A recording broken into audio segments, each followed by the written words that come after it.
Hey everyone!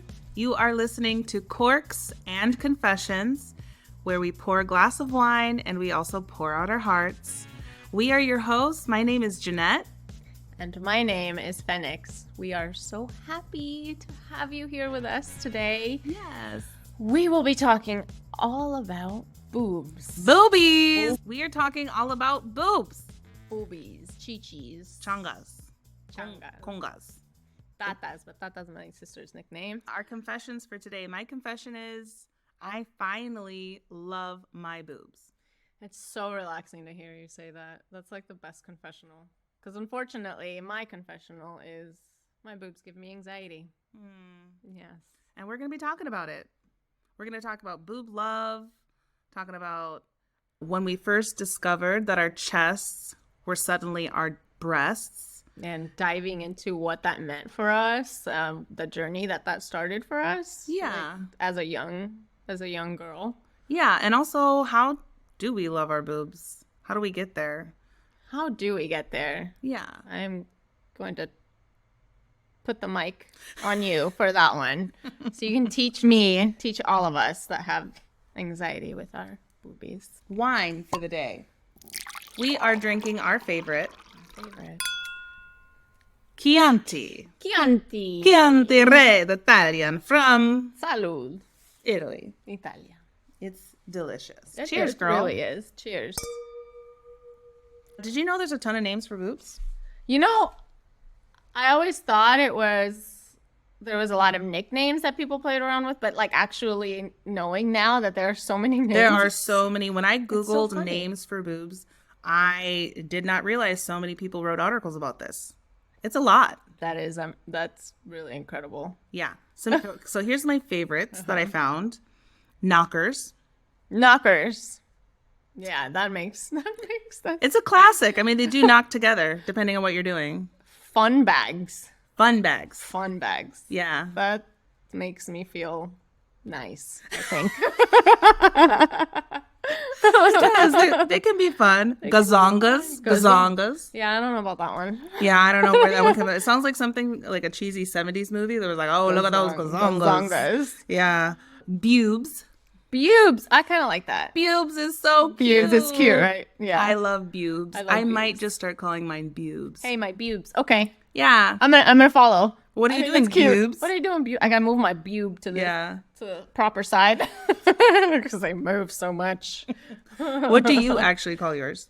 I call mine boobies, chichis, titties. I do say titties. Yeah. Mm-hmm. I've never been a fan of titties, but I do call them the girls. Yeah, the girls. Yeah, the girls. Yeah, that's the biggest one. Like, all right, girls, come on. Yeah. Get in line. Behave. What are you doing? Please behave. Behave. Yeah. So let's talk about when we first discovered our chests became our breasts. I have a very clear memory of when I figured that out. Okay. Do tell. So I'm a little foreign girl. You know, I came to the States from Honduras. I think I was in 5th grade. Okay. So I kind of didn't know English. And I remember doing a sex ed class, those things. And I was like, remember that. They used to separate the boys and the girls. yeah. And I was like, what is happening? I don't understand anything. But I was learning English. And I remember the teacher looking at me in my t-shirt and overalls and just going, oh my God, you're going to have very large breasts. Your mother hasn't taken you bra shopping. Your teacher said this My to you? teacher said this. And I remember. Did she pull you did she? In front of everyone. In front of all the girls In or front like of- everybody? Well, it was like class had let go or like was released. Okay. And there was all the girls were everywhere. And I remember there was like girls standing with me. Mm-hmm. And I was very embarrassed I would be too. because I had no idea I had them. Yeah, you were like, what? What are you talking about? I remember looking down and seeing the little triangle stick out and realizing that I was like, oh, I have them. I never, it never occurred to me. So at that moment, were you like, I'm a woman? Or were you like, what do I do with them? You know, I think that's probably why it started my anxiety journey, because I felt shame for having them. Probably the way she looked at me and was like, oh, it's going to be very big booby girl. So the way that she said it made it sound negative. It made it sound negative. So in my mind, I was like, I need a bra immediately, and I need to like pin them down so people Like, won't see them. You wanted to minimize yourself. Yeah. She made you feel small, so in fact, you felt like you needed to make yourself smaller so that no one else would point that out for you or something, right? That makes sense. Yeah. Yeah, I can see that. I'm sorry that happened. Memory, yeah. You guys embrace your daughter's boobies. Yeah, your guys, students' boobies. If you're listening, moms, Bewbs. aunties, I'm a proud auntie, so we gotta love on our little ones so that they don't grow up feeling anxiety about them or wanting to hide them. Yeah. Now, my experience is a little different. Uh-huh. It was like a slow process. It wasn't like one moment for me. It was like a series of events that all happened around the same time in the summer. It was like I went from in the one summer. Yeah, uh-huh. In one summer I went from like, being a ironing board basically to little triangles. Uh-huh. Where did these little triangles come from? All of a sudden I'm like running and these triangles are bouncing. Oh, yeah. Wow. Okay. It was like that. And so you had like a very like a growth feel. spurt. Yeah, but it was like a physicality feel. Yes, like I could feel them. I remember my cousin loved them. She was like jealous that I had started blossoming, and I was like, you can have them. I honestly said, if I had an ice cream scoop, I would scoop mine out and give them to you. Oh my God. Because I was like not ready for it. I think I was probably like That's really 10 cute, too. though. I'm sorry. Yeah, That's I wanted really to share cute. my boobs. You want a little of my boob? Here's a little of my boob. Here's a little ice cream scoop. So I remember that, and then I remember being told like, I think it's time that we need to go and get a training bra, and so that's kind of what happened to me. I do have a couple, I do have experiences like yours where someone made me feel kind of embarrassed about them. I remember when I was probably in 6th grade, I was jump roping. I was very active, and I remember a kid pointing at me. Oh my gosh, look at Jeanette's boobs. They're bouncing in front of everybody. And I'll be honest, I probably didn't jump rope again because it was mortifying. Man. It was absolutely mortifying because nobody else's boobs were like bouncing like mine. That's very, I feel you on that. That would mortify me today, honestly. Yeah. Today, not so much because it's like, I've had them now, so I get it. They're gonna move. Yeah. It's just like any other body part. It's gonna move. Like you wiggle your arms are gonna wiggle. So I get it now, but back then I was like completely mortified. Yeah. Freaking kids, man. Freaking kids. We gotta be nicer to each other. Can we please be nicer to each other? All genders, be nicer to each other, man. Definitely. So in your confessional, you mentioned that you have anxiety about your boobs. I do. So what does that look like? Like, describe it for me, I guess. Because I know there's got to be other women out there that are feeling the exact same way that you do.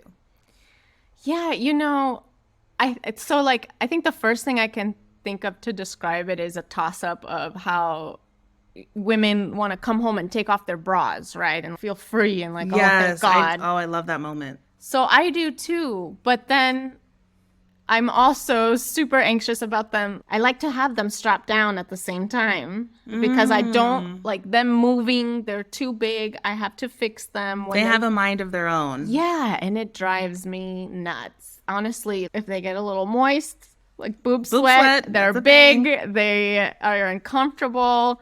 And they won't ever do what I want them to do. Yeah.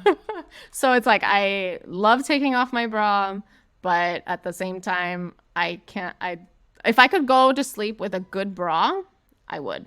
Really? Yeah. So they can just stay in place. So they stay in place. Mm-hmm. Do you think if you didn't have boobs at all, you would just have less anxiety? Or is it just the fact that you can't strap them down and get them to do what you want? You know what? I do feel like I would have less anxiety, but I wouldn't be happy. They are such a part of me that I do embrace them. The chance for the love of them is there. So Okay, that's good. We need to go on the journey you have been on. And I gotta say that it's a positive thing that you can't picture yourself without boobs. So it means that you've recognized that they are definitely a part of who Phoenix is. Yeah, they're a part of me. And I am grateful for them being a part of my body. Okay, that's good. Yeah, so that's positive. That is, yeah. That's I'm proud of positive. myself for feeling that way. Yeah. Right now. And have you ever said that out loud? I don't feel that. I've thought it. I've had like a flight thought of that, but I've never actually said it out loud or had like a deep thought about it. That's great. Yeah, so please tell us. I'm dying to hear and learn from your journey into loving your How boobs. did I get to love my boobs? When we had that moment that we realized our chests became our breasts, right? I didn't have a specific moment, but I do have a moment when it was like a light bulb that went off and I realized I need to be nicer to my boobs. I'm just being so harsh as far as like comparing them. True. You know what I mean? Yeah. And it happened. Okay, here's the story. It happened in Miami. Yes. And loves Miami.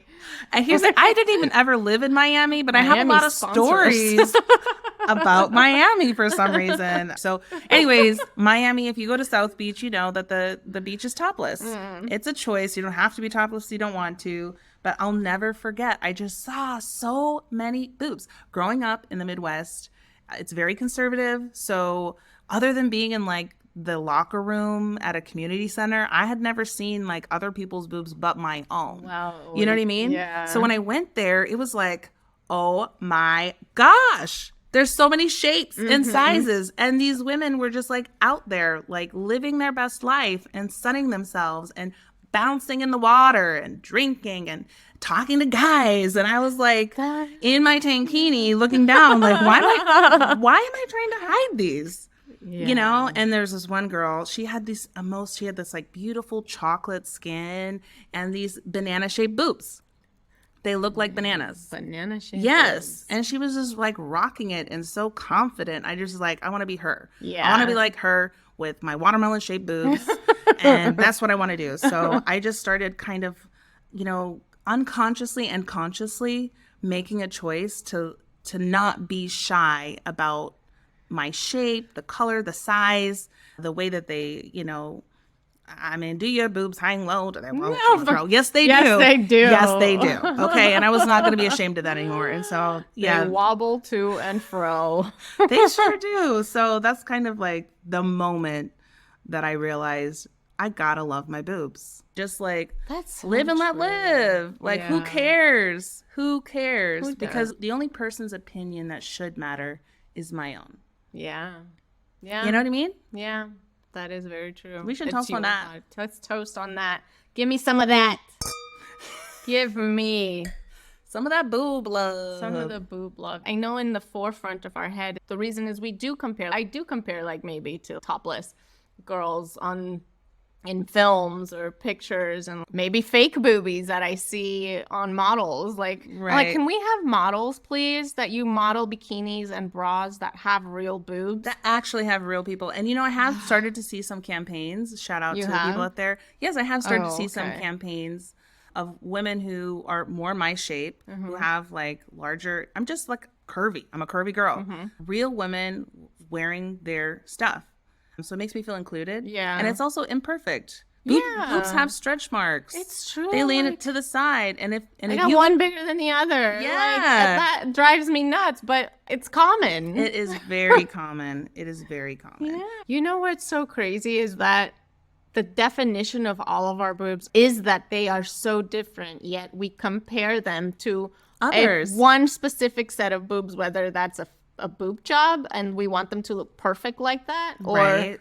or just the ideal of whatever someone drew. Like, all of our boobs are so Different. They're different, and it's based on genetics. I don't know if you ever heard of like the pencil test, where you're supposed to take a pencil and you're supposed to put it under your boob, and if it drops, your boobs are perky. Let me tell you something. I have never had perky boobs. No. Okay, my boobs have never been perky. Never. But it's like Not my fault. Yeah, I think if you have biggie boobs, biggie boobs, that you would be able to hold a pencil if they were real. Right. And here's the thing. Like, I have friends that have had augmentations, whether it was to get them smaller or to get them bigger. And you know what? You do you. I feel like you do what you need to do to feel good about yourself, and you find a way to love them. Yeah. You know what I mean? Preach it. Preach it. Yes. Right? I feel like society has given us so many things to like contain them, shape them. I mean, look at the 1950s. Remember the cone boobs? The Like- cone boobs. Oh, the Madonna boobs? They're Madonna boobs, but they started in the 50s where they were like Oh. shaping the boobs into this perfect, what was considered the perfect shape. I don't know if it was a woman that came up with that. I'm pretty sure it was a man. I'm pretty sure it was If a somebody man. knows, let me know. It seems like society wants us to control them. You can strap them down, for like whether it's like sports bras, Tape you got them like down. lingerie, Yeah. you got sports bras, you got lounging bras, you got like bralettes, you got strapless bras, you've got corset bras. I mean, there's so many things that society has given us to like get them under control. And it's like, is that what we should be doing, is controlling them? And I was like, when did that happen? Like, we were born without a bra. So why do we have to tuck and tape and do all these things? Like, why do you think we are told to do that? Do you think it's the same in Europe? Because I know they're much more free about letting them Let air loose out. and just like, I don't know. I don't know if it's the same there. Yeah, I gotta look into that. If anyone's listening and you got some thoughts on that, let us know. Let us know.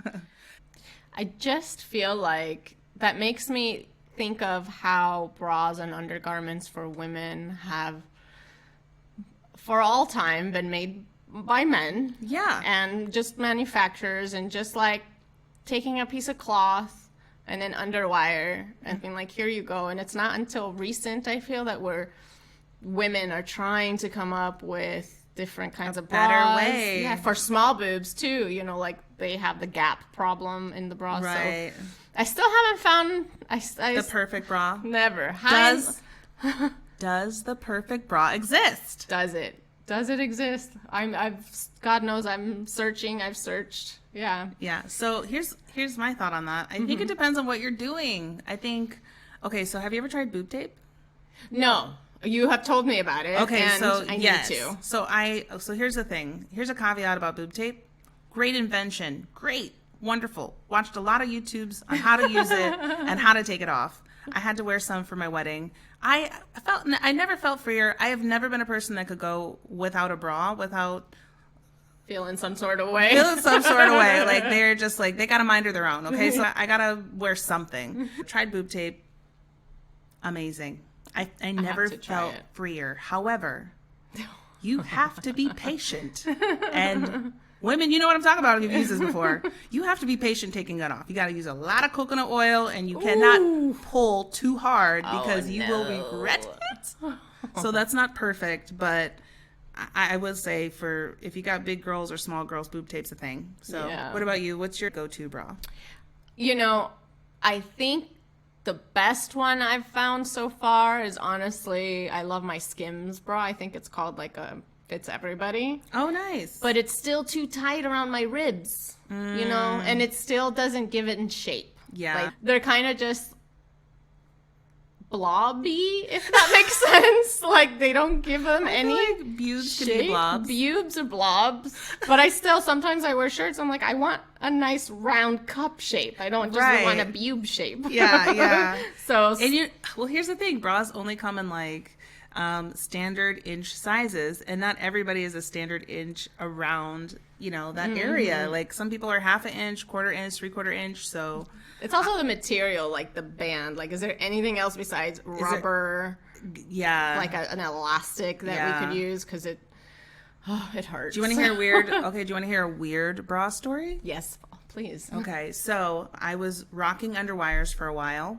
I have since only used underwires for special occasions. Oh, yeah. Amen. When they need a little help and a little, like, a zhuzh or sexy time. You never know. Yeah. So I was rocking a underwire bra, and so something was like pinching me in my side, and all of a sudden I noticed something was poking out of my shirt. Oh. Yes, my underwire had gone through the bra. Deadly. And then through my shirt. What? And I'll sue them. somebody noticed it and tried to grab what was poking out because I didn't realize it was my bra. Oh. So I was like, ow, do you see what's going on over here? Oh and so I'm like, ow, what is that? And, one of my friends like started yanking on it. And then I realized it was my underwire and it was mortifying. What happened? Did it pull out? No, I just like shove it back in. Oh, We're at the mall. Shove it back in. Retract. Do over. Put it back in. Oh, and girl, I didn't even get rid of that bra. I just put some tape on it because Really? I was broke and bras are expensive. So. Oh my God. That's another thing we have to think about. Like, how long was your longest bra? Like, how old was your oldest bra? What is your oldest bra? I really have to think about that, but pretty freaking old. Yeah. I remember you like one certain bra and you just will not get rid of it. That's so true. And then they stopped making it. Yeah. And then you can't buy another one. Oh man. That's annoying. That is annoying. Yeah. Even Victoria's Secret, like I did have this one bra that I loved.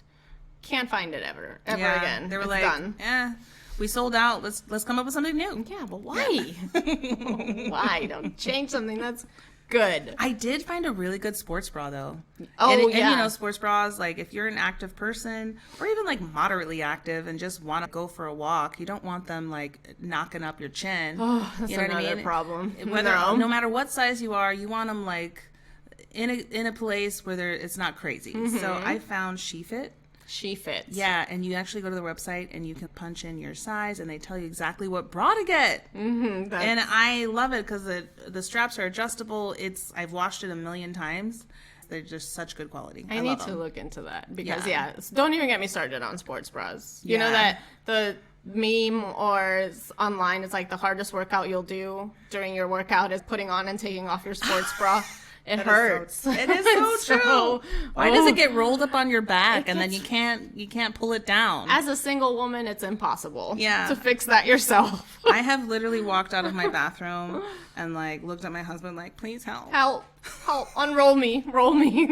I can't. My arm, it's cramping. And I'm hot. Burned 1,000 calories. Yeah. Oh man. It's so crazy. So do you ever take your boobs out shopping?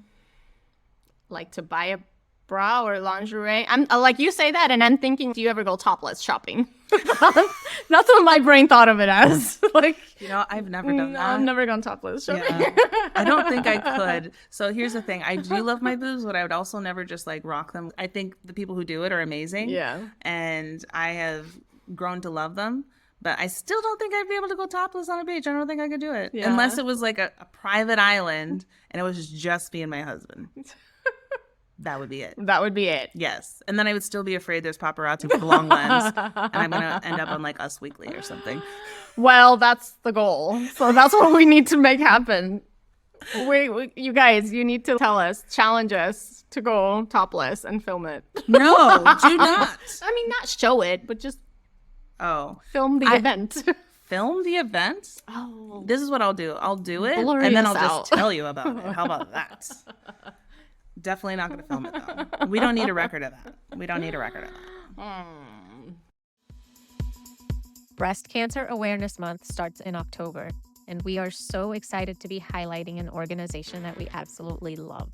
Susan G. Komen for the Cure. Susan G. Komen's mission is to save lives by meeting the most critical needs of our communities and investing in breakthrough research to prevent and cure breast cancer. If you or someone you know is struggling with a new diagnosis or battling with breast cancer, remember, you are not alone. Folks at Susan G. Komen have so much information and support available for you. Visit komen.org to find help and resources. And if you love podcasts, take a listen to the Susan G. Komen podcast called Real Pink, hosted by Adam Walker. Episodes feature candid conversations with survivors, researchers, physicians, and more. Real Pink is available wherever you listen to your podcast. Or if you want to donate, all of October we will have a link on our Instagram page at corksandconfessions to donate to Susan G. Komen directly. Let's take care of each other. We are all in this together. Well, guys, we have confessed our boob confessions. So now it's up to you guys. Do you have a confession about a bra or a boob? Or a boob. Or two boobs. I actually have different confessions for my left boob than my right boob. They're very different girls. Yeah. And I would like to have conversations with each of them. Yeah. So we'd love to hear if you've found a way to love your boobs, or like if you have some like advice for Phoenix and her journey to boob love. Journey. What do? Do you take them out? Do you take them shopping? Do you dress them up? What do you do? Lather them up. Yeah, I'd love to hear. Do you kiss them? Because I can actually kiss mine. I can too, but I don't. I think I've tried. Just for the sake of doing it. Yeah. It's kind of like, can you touch your tongue to your earlobe? Yeah. No. I can't either, but yeah. So yeah, we'd love to hear from you. We would love to hear from you. And I loved hearing your story. I really do. I'm going to take that with me and see where my journey lies in boob love. And yes, we would love to hear your confessions. DM us at Corks and Confessions on TikTok and Instagram. Yes, and don't forget to subscribe so that you're notified about when our next episodes drop, which is every other Friday. Thanks so much for being with us. We hope you guys had a good time. Cheers to you. And your boobs. And your boobs. To Bad Bitches in Progress. Amen.